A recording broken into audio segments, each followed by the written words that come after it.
Aloha, I'm Kimo Hussey, and we're doing something very special. We've been doing videos with two people, and we decided that if we added one more, it would be better. So we have myself, Kimo Hussey, Eric DeVine in the middle. And before we leave Eric, I want to say that the reason for us doing this is that we're in the process of celebrating Eric's 20th anniversary as a builder, and this magnificent treasure is Eric's 20th anniversary model ukulele. It definitely is one of a kind, and an ukulele that you should definitely experience. So anyway, we have Eric DeVine in the middle, and on the other end we have Randy Eisenberg. Hello, how you doing? And here's why there's three of us. One of the things about ukuleles and music, especially very good ukuleles and music, is they need to be shared, and they ought to be shared. And what we like to do is to share these ukuleles, especially with other ukulele players. One of the things we bring to this discussion, you guys, is Eric. This is Eric's 20th anniversary. And the players that we have brought in are very experienced players. But Randy, how long have you been playing the ukulele? About 4 years. About 4 years. And so you see, one of the things about good ukuleles is that they have something to contribute to any ukulele player, regardless of that ukulele player's experience. So I know, Randy, that you have you have had, or still have, obviously, some ukuleles that Eric has made. So can you tell us a little bit about your history with ukulele and how you came to own several of Eric's ukuleles? Okay. Well, I mean, I think we'll just start with maybe the first time I met the two of you, and I was, getting into ukulele, getting a little bit better, realizing I'm looking for some better instruments, and obviously when it plays like butter, it's, a little bit easier to get better. So I went to the retreat that's on your shirt, actually. You got the shirt that we went to, and I met you two there and got a tenatone when we went there, which was incredible. And then you introduced me to the B-flat tuning, which I love to this day. And I wasn't aware of it, never tried it, and I tried it. I really enjoyed it. And then, I have a baritone here that maybe we'll talk a little bit more about in a minute. But I just was like, I'm a tenor. I just, before the B-flat, I was like, GCEA. I don't want to hear about anything else. But, so baritone, I really wasn't really looking at one or interested. But there was until you heard one. There. Until you heard one. There was a new baritone there also, and I played it. And I'm like, oh my god, I got to get a baritone. I think right after that, then we started talking about this. And this is the baritone that came out of that. And when you first heard a baritone at the retreat that we were at, do you remember what it was about that ukulele that attracted your attention? Obviously, the looks. Great looking ukulele, but maybe more importantly, the sound was just unbelievable. Nice, mellow, sweet sound. Maybe it's kind of what I guess I was looking for, because I don't hardly play tenors anymore. Right. Mellow and sweet sound, I personally understand a lot, because that is my choice of sound, mellow and sweet as opposed to high and bright. So, Eric, can you tell us about what it is about your technique in building that produces a mellow and sweet sound as opposed to high and bright? Yeah, well, there's a couple of different avenues separating the tenatone, achieving those sounds, as we're dealing with the baritone to get that same type of sound. For one, with the baritone, like we've discussed a number of times, baritones sometimes will tend to have they have that nice soft sound, but they can get muddy. one of the culprits for a baritone sounding muddy typically is the scale being a little bit too short. There's not quite enough tension on the strings for that tuning. Right. So one of the important elements of that is a slightly longer baritone scale. I want to say mine is about a 20 1/8 inch scale, which is probably close to an inch longer than a typical baritone, which gives it just that little bit more tension and kind of livens it up a little bit. You don't get bogged down with the muddy tone. You look like you need this in your hand. Yeah, it makes a pretty substantial difference in terms of baritone, where they kind of come together a little bit between the tenatone and the baritone to get that mellow, sweet sound. The building style that I kind of like to shoot for is on the light side. Weight-wise, you mean? Weight-wise, as far as every portion of the instrument, anywhere that I can find to cut the weight down, I do so. Does doing that help to remove the muddiness, or you do something else to minimize the muddiness? It does. It kind of the balance of pulling sound out of an instrument is getting the energy from the string vibration into the body to let the body vibrate. The heavier the body, the bigger the body, the harder the strings have to work to create that sound. So by minimizing everything from, fretboard thickness, bridge height, thickness, bracing, everything is a balance without, making it too weak to where it would collapse. But minimizing all those different areas so the strings don't have to work that hard, and that essentially opens things up to be more lively sounding. Cool.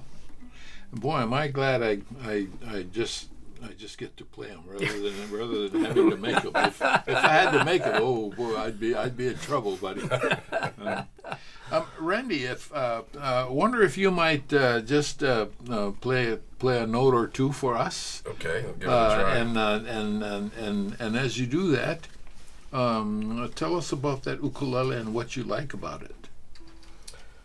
One thing at a time here. I mean, what do I like about it? I mean, obviously, it's so easy to play, very little effort to fret anything, and then like that, the sound is I'm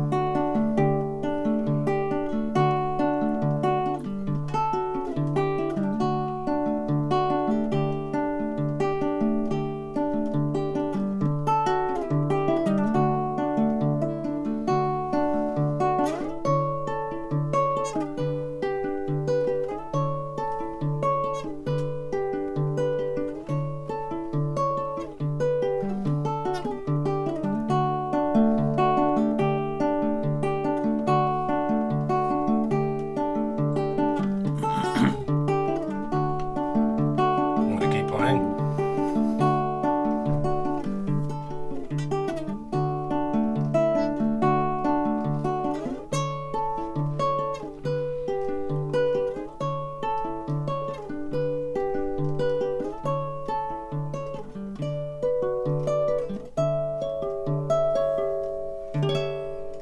Very cool.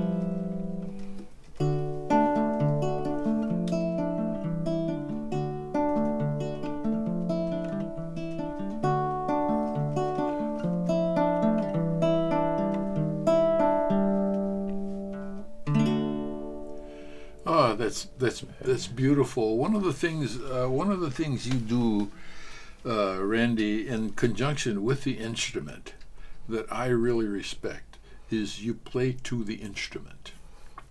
And what you played was not too fast. You didn't overplay. You didn't try and beat the instrument into submission. Right. And you didn't play a song that was so fast that listeners don't have opportunity to hear that beautiful sound. So for the audience, what you heard is no buzzing, I didn't hear any muddiness in Yeah, no muddiness. Clear, even all the way up the And fretboard. he played all the way up that crystal clear. fretboard, Yeah. and the sound was still nice and clear. Because sometimes on ukes, when you get past about the seventh or eighth fret, that you start running out of sound. But you did that very well, which is give not only the audience but yourself opportunity to hear what it is you're playing. Because when you give yourself opportunity to hear what you're playing, it's the same as giving the ukulele opportunity to like play and hear itself, which is really wonderful. What did you think of that sound, buddy? Fantastic. Yeah, fantastic. I like the way that the sound pushes all the way up the fretboard. And like you said, when you're playing up in the higher register, you probably don't even notice that you're doing, but you're adapting your striking of the strings, your right hand, Almost, when you're coming up, because you have to, there's a little bit less of an attack on Right. it, so you kind of adapt it coming up. So Yeah. No, it's really great down there.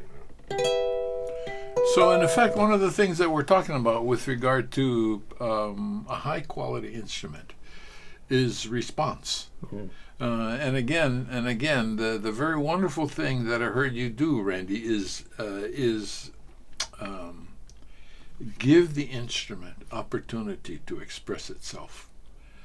Because sometimes we have so much fun with the ukulele, especially when we get that adrenaline going. That what we try and do, or we end up doing, is overplaying the instrument. And you didn't do that. You let the instrument breathe, and once you do that with a very, very high quality instrument like Eric's, it does wonderful things. The other thing that I want to emphasize to people that we're talking about now, and basically adding to what we do, is people. And one of the messages is high quality instruments are not only intended for people who have vast experience to play. A person of any level of proficiency in ukulele has the capability to enjoy the sound of the ukulele, and all you have to do is just play it. Speaking of playing it, one of the things that we want to do in the next couple days, and maybe on Maui, for those of you who are on Maui, is give you opportunity to play some of Eric's ukes, because those of us who are gathered to help celebrate your 20th, we've all brought DeVine ukes that you've made. In a previous session, we played one of Eric's guitars, naturally his baritone uke and a tenor-tone uke, and there's a bass ukulele hanging on the wall that we haven't played yet. What are we saying? There is so much to experience in ukulele, and what we're doing now is to expand that experience to include people, because the most important thing about custom ukes is to have people of any and all proficiency levels enjoy these ukuleles. So if you have opportunity, come on down to the North Shore, where we're going to be the next couple days, and then Maui after that, and come celebrate Eric's 20th anniversary. Any parting words, guys?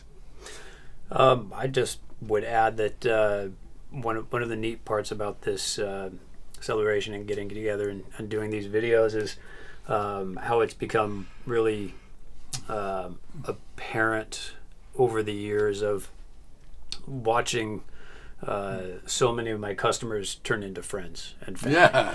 I mean, all of this has started with being a customer, and we've all grown to be good friends over the years and stuff, and it's great stuff. It's really such a treat. Yeah, it really is. It's as if the ukulele isn't the end. The ukulele is a catalyst. Just the beginning. Yeah. Yeah. It's just the ends. beginning. So that's so cool. Yeah. Absolutely. You got a parting shot, Randy? I'm just glad, to be able to be back here and spend some time with people in person. Yeah. and play some instruments. It's nice having you, buddy. Yeah, thank you. Okay, so stay tuned. We've got lots more coming, again, we're celebrating Eric's 20th anniversary as a builder. Aloha.